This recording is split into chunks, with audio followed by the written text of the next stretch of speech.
성문이 되지 않았었습니다. 근데 거기에서 고구려의 전부대영이라는 확실한 관직명이 나왔었다는 것이 큰 성과입니다. 뿐만 아니라 뒷면이 글자가 있느냐 없느냐는 상당히 오래 논의됐었던 그런 부분입니다. 근데 그 뒤에서 순자, 순행한다 할 때 순자라는 글자를 하나 발견함으로 인해서 이 비석이 사면비라고 밝혀진 것도 큰 성과라고 할 수 있겠습니다. 중원 고구려비는 고구려의 역사를 다시 한번 일깨우고 있는 것이다.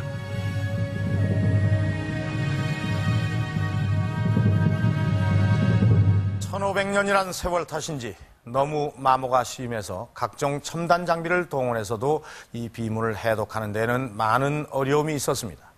이번 조사 과정에서 가장 성과로 꼽히는 것은 고려 태왕 조왕이라는 바로 이 글자입니다. 이 비가 서 있는 위치가 중원인 것으로 봐서 이 고구려가 중원 땅을 차지한 시기가 광개토대왕 때와 장수왕 때입니다. 이때는 고구려의 최전성기 때입니다. 그러니까 이 무렵에 고려 태왕 조왕, 즉 왕이 선왕을 할아버지라고 부를 수 있던 왕은 다름 아닌 문자왕이었습니다. 장수왕은 그 이름과 같이 장수를 한 탓에 왕위를 계승할 아들이 일찍 죽는 바람에 장수왕의 뒤를 이은 왕은 손자인 문자왕이었기 때문입니다. 그러니까 여기에 나오는 조왕은 바로 장수왕이고 이 비가 만들어진 시기는 문자왕 때라는 추정이 가능해지는 겁니다.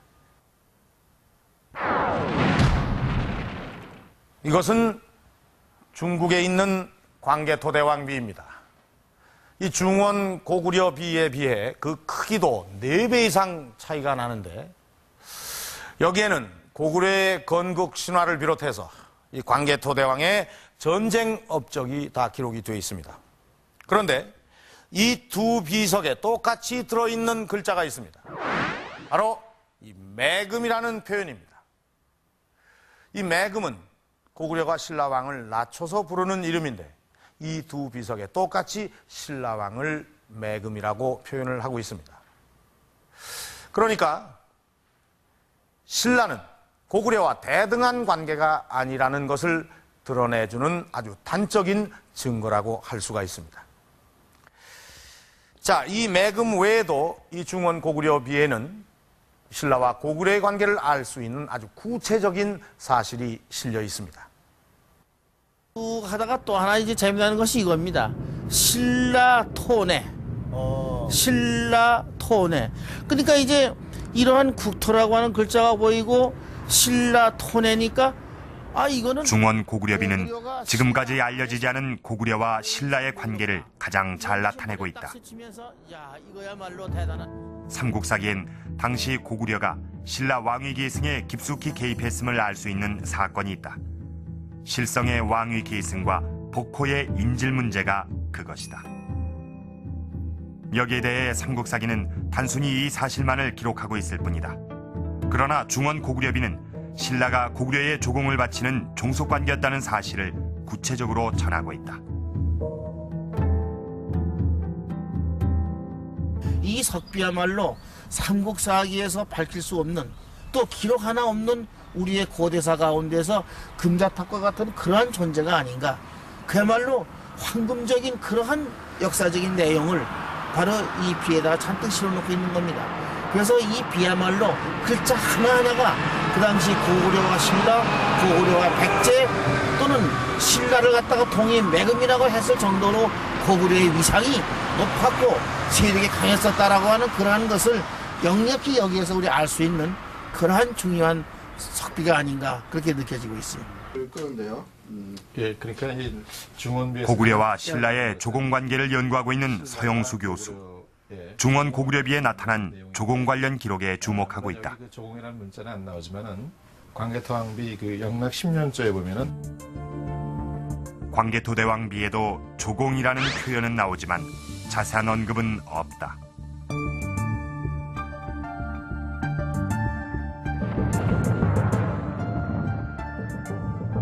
그러나 중원 고구려비는 고구려 왕의 사신이 가져온 부절에 대해 예를 갖추는 부분이 있다. 왕이 모든 권한을 갖고 있는 것이, 그러니까 왕을 대리해야지 그 명령이 유효하다는 것이. 근데 그것을 왕이 맨날 갈 수는 없으니까 바로 신표를 주는 것이, 그것이 바로 부절이라서 사신에 따라할 때 반은 국가에서 보관하고 반은 그 신표로 주는 것이, 이것이 부절입니다.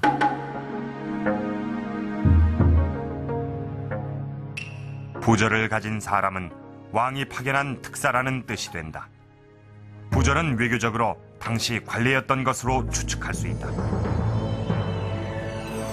중원 고구려비는 고구려 왕의 태자가 부절을 가지고 신라 왕을 만난 것으로 기록하고 있다. 뿐만 아니라 중원 고구려비엔 의복 건립처가 나온다. 조공이 이루어지는 특별한 장소가 있었던 것으로 추정된다. 의복 건립처라고 하는 데가 나옵니다. 이게 중요한 의미는 이때 고구려와 신라의 조공관계가 이래에 끝나는 것이 아니라 의복을 주는 건물을 만들어서 수시로 이런 행위를 했다는 것입니다. 그러니까 항속적인 조공지배가 이루어진 것이죠. 이런 예가 우리나라 사료에는 이것이 유일한 것입니다면은, 이전에도 의복을 받는 조공 장소가 있었다는 기록이 있다. 고구려는 책구루라는 성을 설치하고 그곳에서 의복을 받아갔다.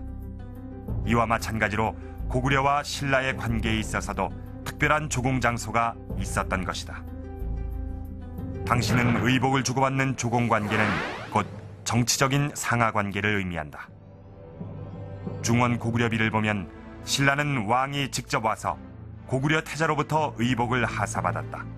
이것은 고구려와 신라의 복속 관계가 얼마나 골깊은 것인지 짐작할 수 있다. 그 조공의 경우도 강도가 틀려요. 사신을 통해서 조공을 보낸다, 또는 왕자들 인지를 통해서 보낸다, 그런 단계가 있는데, 가장 마지막 단계는 국왕이 직접 가가지고 조공을 바친다. 이것은 완전히 예속됐다는 것이에요. 그 국왕이 그 상국에 완전히 신하가 됐음을 단서로 표시하는데, 이 중원부에 보면은 신라 매금이 바로 고구려 성인 우볼성이 직접 옵니다. 그리고 또 여기 문명이 정확하지 않지만은 신라 왕이 노객을라고 하는 자처하는 표현이 나오는데, 이걸 보면은 당시에 신라는 고구려에 완전히 예속 지배를 받고 있었다, 이렇게 얘기할 수 있죠. 중원 고구려비에 나타난 신라와 고구려의 관계는 신라의 왕릉에서도 발견된다. 호우총에서는 광개토대왕에게 제사를 지내던 그릇인 호우가 출토됐다. 당시 신라는 고구려의 영향권 안에 있었던 것이다. 이 시기는 고구려 역사상 가장 전성기였던 장수왕 때입니다. 광개토대왕이 전쟁왕으로서 영토를 확장하면서 고구려의 힘을 과시했다면, 장수왕은 정치력을 기반으로 한반도 내에서 고구려의 위상을 굳혔습니다. 그렇다면 이 비를 세운 이유는 무엇일까요? 이 비는 광개토대왕 비의 축소판으로 보는 견해가 일반적입니다. 이 모양도 그렇고 또 이 비의 내용도 이 고구려의